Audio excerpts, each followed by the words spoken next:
Can I use your guitar? Yes. Tom said, he very seldom writes from, or tries not to write about autobiographical. How do you say that? Autobiographically. English is my second language. I did some personal work a couple years ago about something that had been going on for a long time that I kind of put in the on the back shelf. Didn't want to address, and I've never written a song in the middle of something. I was working with somebody, and I therapist, and all this stuff came up, but it actually had come to, it was there on the subconscious, and I went home and I virtually wrote this lyric in one sitting with two changes later, small changes that I made, but I didn't want to write this song too either. He said that he didn't want to write the song about the 9/11. This is personal, but it's not personal, so.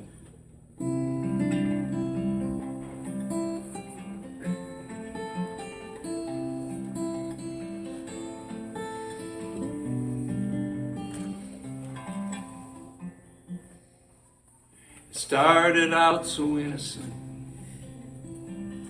started out so safe. At least that's what my little brain believed. Right up to that first incident, when my whole world changed. Nothing since has been as it should be.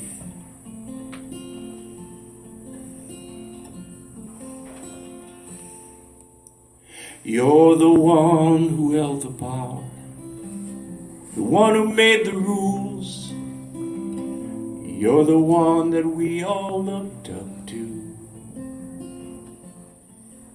So little did I know the faith I had in you was so misplaced. Would leave me feeling lost and so confused that I pretended nothing happened then, for fear I'd start unraveling at the mention of dismantling the walls of my denial, till someone helped me face my shame by giving it another name, showing me I'm not to blame, when really all the while it was you, the man who stole my smile.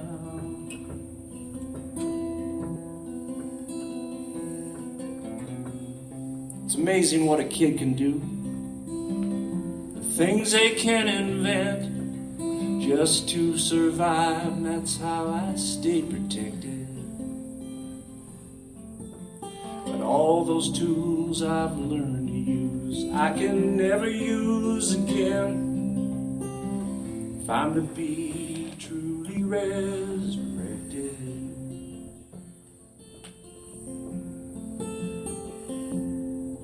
And as my smile returns, still the question burns: did you ever have regret, or the slightest clue of all the harm you did? 'Cause it took my life till I understood why I felt like damaged goods, and I know there must have been some other kids who pretended nothing happened then, for fear they'd start unraveling at the mention of dismantling the walls of my denial. Someone helped them face their shame by giving it another name, showing them they're not to blame, when really all the while it was you, the man who stole my smile. Why couldn't you have gotten help, or at least kept to yourself, instead of messing up a little child? Yeah, you, the man who who stole my smile. Oh, screw you, the man who stole my smile. Started out so innocent, started out so safe. At least that's what my little brain believed. Wow.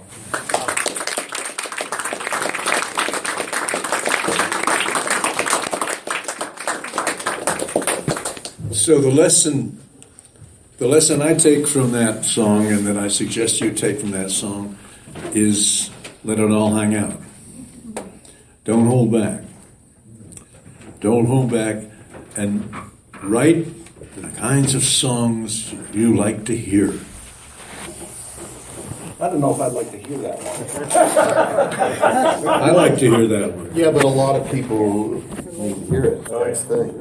Well, it was amazing. I mean, I didn't set out to write that song, and it's the last thing I wanted to do. And interestingly enough, you know, when I played it for people, I played for probably 8 or 9 friends, and to my astonishment, over half of them said, you know, that happened to me.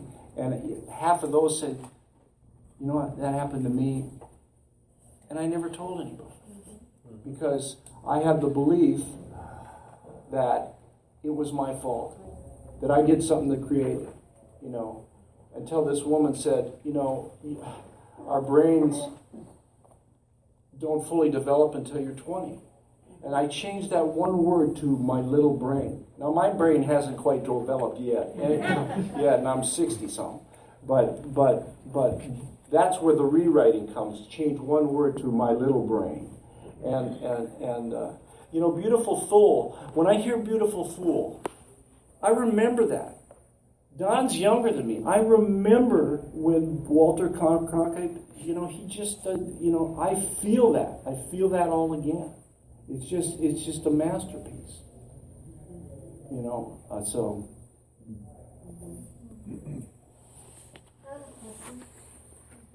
I wrote an instrumental piece for my mom about a year before I lost her, and I wanted to know if it hasn't had words for so long, how would I start by putting words to it if I didn't put words to it? Maybe it needs to be an instrumental piece. I'm working on a whole instrumental record. So you don't think it needs words? There's no rules. There's no rules. You know, we love instrumentals. You know, music. What did you tell the quote, Tom, you said about words? Oh yeah, this is really Yip Harburg, who wrote all the lyrics to The Wizard of Oz, including Somewhere Over the Rainbow. He said that words make us think a thought. Music makes us feel a feeling. A song makes us feel a thought.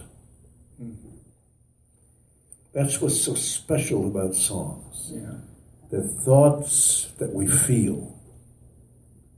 So, if I'm going to give you any advice, it's write the songs you want to hear, not the songs you think they want out there, not the songs you think the market is going to be waiting for, but the songs that really express the way you feel, and then rewrite them. Don't kid yourself that it's done the first time. Rewrite them, but make sure they're you, that the way you feel. We're going to do another one for you. Do we know it? Are you going away with no word of farewell? Will there be not a trace left behind? I could have loved you better, didn't mean to be unkind. You know that was the last thing on my mind. It's a lesson too late for the learning, made of sand, made of sand. In the wink of an eye, my soul is turning. In your hand, in your hand. Are you going away with no word of farewell? Will there be not a trace left behind? I could have loved you better, didn't mean to be unkind. You know that was the last thing on my mind. You got reasons aplenty for going. This I know, this I know. For the weeds have been steadily growing. Please don't go, please don't go. Are you going away with no word of farewell? Will there be not a trace left behind? I could have loved you better, didn't mean to be unkind. You know that was the last thing on my mind.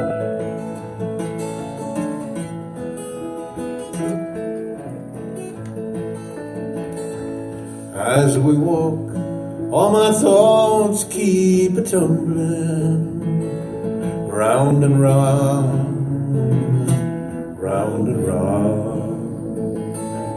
Underneath our feet, the subway rumbling.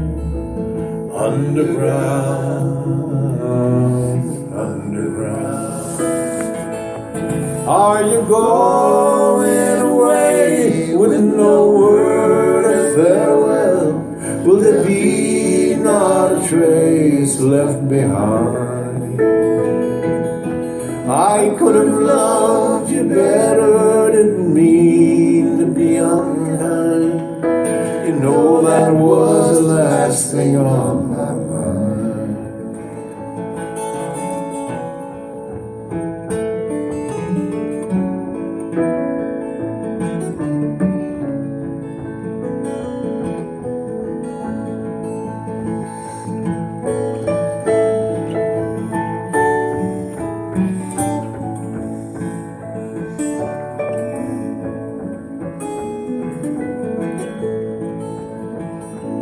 As I lie in my bed in the morning, without you, without you, each song in my breast dies a mourning. Without you, without you. Are you going away with no word of farewell? Will there be not a trace left behind? I could have loved you better, didn't mean to be unkind. You know that was the last thing on my mind. That was the last thing on my mind.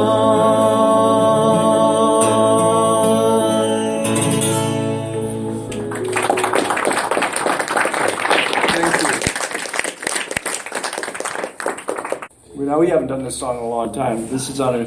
And talk about the idea, because this is a really interesting... Well, I was in Alabama. My wife's from Alabama, and we were down at her parents' house, and they were going through the shed, going through boxes and stuff, and one of the boxes was marked Dixie's summer clothes. Somebody in the family named Dixie, it was her summer clothes. Immediately, if you're thinking about, if you're a songwriter, which we all are here, you're always thinking about what that means to you. And for me, being from California and enjoying the South so much like I do, it was about that time between April and November when it's just green, and Dixie has this, Dixie, the South changes its colors and its look, and so that was the metaphor. So that's how this came about.